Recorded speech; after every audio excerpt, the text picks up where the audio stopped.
Chapitre 19. Landru, Petiot & Co. Il y avait en effet un équarrissage non loin de l'endroit où j'habitais. Il appartenait à deux frères, René et Marcel Le Mauvais, anciens chiffonniers. J'avais eu affaire à eux au moment où je recherchais des foies de bœuf pour les truitelles. Ils ne voulurent pas m'en vendre car ils les conservaient pour les propriétaires de chiens de chasse de leur connaissance. René était un gaillard sympathique et jovial. Il avait un contact agréable. Et à part l'odeur de pot de feu avancée qui régnait sur toute son installation et imprégnait ceux qui y travaillaient, j'appréciais nos rencontres. L'équarrissage se trouvait en campagne, à l'ouest de la ville, et consistait en une plateforme de béton de la taille de 2 terrains de tennis environ. Cette plateforme était située dans un enclos plus étendu, entouré de murs. Les deux frères y avaient édifié un hangar métallique, fermé des 4 côtés. Plusieurs tuyaux de poêle, munis de chapeaux chinois pointus, sortaient des toits. L'un d'eux servait à l'évacuation de la fumée d'une chaudière à charbon d'un vieux modèle qu'ils avaient dû récupérer à la casse et dont j'hésitais de m'approcher à cause des échappements de vapeur vive qui fusaient par la plupart des joints et des raccords des tuyaux. Je trouvais fort suspect les manomètres excessivement sales dont les aiguilles paraissaient bloquées sur le rouge. La vapeur produite par cette antiquité, sans doute une ancienne locomobile, alimentait un autoclave à bascule, une sorte de marmite à pression, si grande que l'on aurait pu y loger un bœuf. Les vapeurs et les senteurs s'en échappaient par un autre tuyau de poêle, couronné d'un autre chapeau chinois en tôle. Ce paradis, noyé dans les buées malodorantes, était le domaine de Marcel, le Mauvais, l'autre frère, le Vulcain de la chaufferie, le Quasimodo ou le Caliban de l'équarrissage. C'était une montagne de chair molle, un peu comme certains sumotori japonais, aussi large que haut. Il était gras, rouge et transpirait beaucoup. Il régnait sur des tas de charbon qu'il remuait à la pelle, sur la chaudière, l'autoclave et les peaux des bêtes dépouillées. Un ouvrier dont je n'avais jamais pu rencontrer le regard dépeçait les animaux qu'on lui amenait. Il dépouillait et salait les peaux qui étaient entreposées dans un appentis contigu qui sentait le désinfectant. René conduisait le camion de l'entreprise. Le véhicule était équipé d'un treuil et parcourait la campagne pour ramasser les bêtes mortes par maladie ou par accident qui lui avaient été signalés. L'ensemble de cette activité était tout simplement atroce.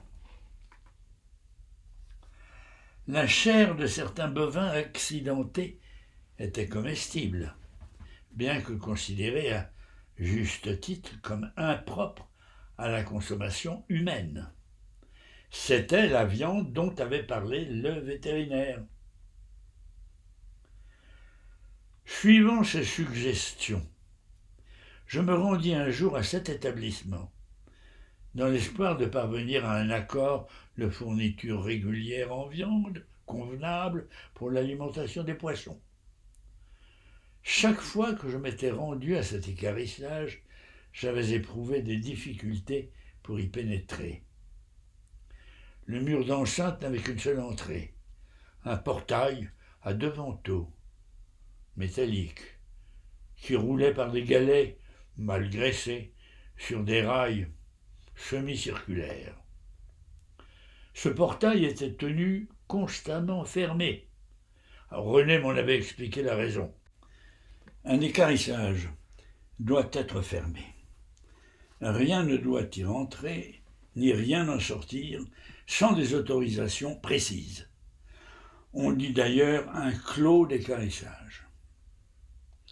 Il existait une sonnette près du portail. Elle était censée actionner un carillon à l'intérieur, mais il était inutile de compter sur elle pour se faire ouvrir. Elle ne fonctionnait pas. Par un hasard favorable, l'un des vantaux avait été mal refermé, et quand je le poussai de la main pour vérifier sa fermeture, il s'entrebâilla. J'en profitai pour entrer. Il n'y avait aucun signe de vie dans la cour. J'allai jusqu'au hangar, et j'en fis le tour. Un portillon était ouvert. J'entrai, et me trouvai dans une sorte de couloir ou de boyau irrégulier, formé en face du portillon par un empilage de sacs de jute remplis, d'après l'odeur, de farines animales, farine de viande ou farine d'os, et formant 2 murs allant du sol jusqu'au toit. Il faisait très sombre dans ce réduit, et l'air y était irrespirable, tant l'odeur au relent d'ammoniac était forte. J'appelai, sans obtenir de réponse. Je fis quelques pas dans la demi-obscurité, sans voir personne, ni entendre aucun bruit. J'avançai encore. J'avais l'impression désagréable d'être observé. Soudain, juste au-dessus de moi, un frôlement me fit lever brusquement la tête. La masse impressionnante du caliban de l'équarrissage me dominait. Il se tenait là tout près, sans que je l'aie vu se rapprocher. Il tenait à la main un couteau, long comme un sabre, comme s'il avait voulu m'égorger pour me punir de mon intrusion. Et son visage était si farouche, et son attitude si hostile, que pendant un instant j'eus vraiment peur. Il me regardait et ne donnait aucun signe de m'avoir reconnu. Je bredouillais quelque chose à propos de portail ouvert, de vétérinaire, d'achat de viande pour nourrir des poissons. Plusieurs points. Il me laissa parler. Après un moment qui me sembla très long, il parut se rendre compte que j'attendais de lui quelque chose comme un signe de reconnaissance ou une autorisation de circuler dans son domaine. Il se retourna lentement, comme à regret, et partit en rampant sur le dessus de l'amoncellement des sacs, trouva une échelle que je n'avais pas aperçue, et en descendit précautionneusement les barreaux. Je crus les voir pliés sous son poids. Il avait un aspect si farouche que je m'attendais presque à le voir descendre son couteau entre les dents, comme on représente les pirates ou les barbaresques du temps passé. Son frère me raconta, plus tard, que toute visite inattendue réveillait chez lui des souvenirs sinistres. C'était en 1943, pendant l'occupation allemande. Celle-ci avait failli finir tragiquement pour eux. Maintenant, il en riait, mais alors, plusieurs points. Il se souvenait d'avoir eu peur. Un officier allemand avait disparu dans la région, et des ennemis intimes des frères Le Mauvais, c'était leur nom, avaient fait courir un bruit suivant lequel, si eux-mêmes avaient eu à combiner la disparition de quelqu'un, ils se seraient adressés aux deux frères dont le sinistre autoclave aurait garanti à la fois la discrétion et l'impunité de l'opération. Ce roman noir savamment distillé était devenu une rumeur, et par ricochets successifs était parvenu aux oreilles des informateurs de la Gestapo locale. Par bonheur pour eux, les Le Mauvais n'étaient pas encore équipés en broyeurs mécaniques et vendaient les os produits par leur activité sans les transformer en poudre d'os. Quand ils en avaient accumulé un stock suffisant, ils commandaient un wagon de type classique de l'époque. 40 hommes debout, 8 chevaux en long. Puis le remplissaient d'auche en vrac, fermaient et faisaient sceller le wagon, et la SNCF se chargeait de l'acheminement. Un wagon venait d'être scellé quand une escouade de la gendarmerie militaire allemande se présenta à la gare. Elle avait été cueillir le malheureux Marshal à son usine et l'avait quelque peu malmené.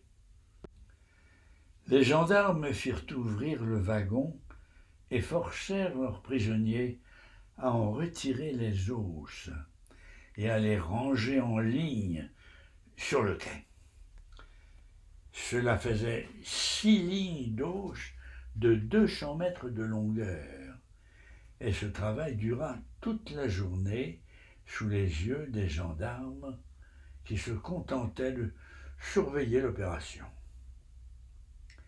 Dans la soirée, c'était en été, un médecin et un vétérinaire allemand, assistés d'un secrétaire, vinrent contrôler les os un par un, des os de bovins, caprins, chevaux, porcs, etc., autoclavés et secs. On en forma des lots délimités à la craie sur le sol, et les officiels les passèrent en revue.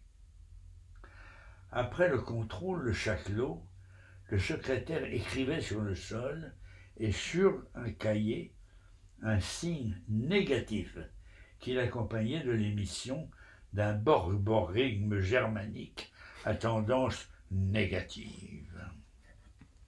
De plus en plus énergique et désappointé au fur et à mesure du déroulement de l'inspection. À la nuit, ils avaient terminé. L'insuccès était total. Pas le plus petit coccyx d'officier allemand n'aurait échappé à leur vigilance. Mais ils n'avaient rien trouvé. Ils étaient donc repartis sans un regard et en laissant aux deux frères, le second ayant rejoint le premier dans la soirée, la joie de recommencer eux-mêmes le chargement du wagon. En me racontant cette épopée, René le Mauvais gloussait de plaisir rétroactif, parce qu'elle s'était bien terminée, mais il m'avoua avoir eu très peur. Il imaginait ce qui aurait pu se passer si les os avaient été broyés et transformés en poudre, puis mis en sac et chargés sur le wagon.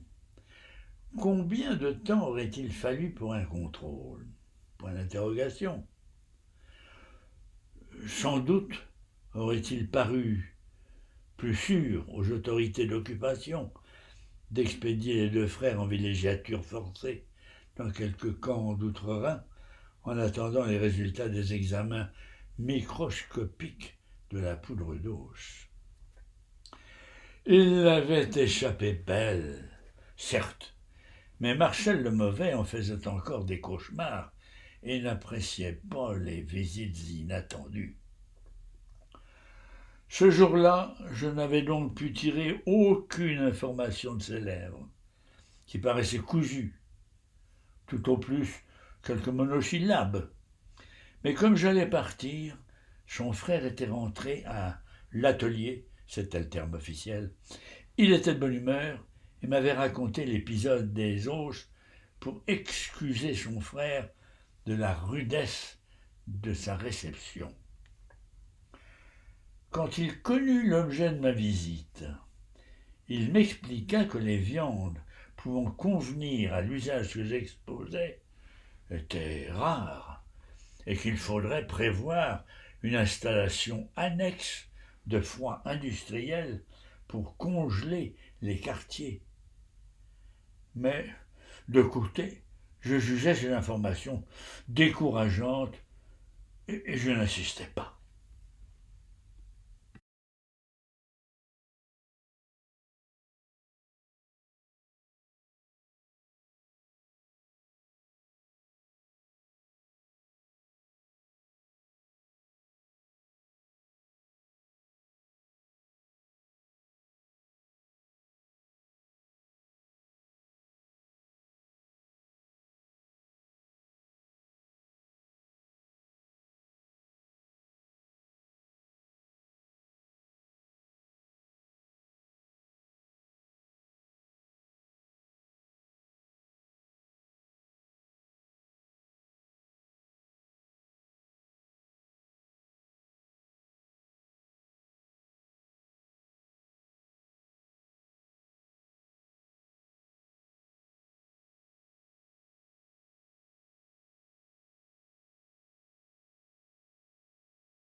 Une alerte de ce type eut lieu un jour, où une dame très énervée se plaignit d'avoir découvert un bas hors taille dans un paquet de bas nylon qu'elle lui avait acheté récemment.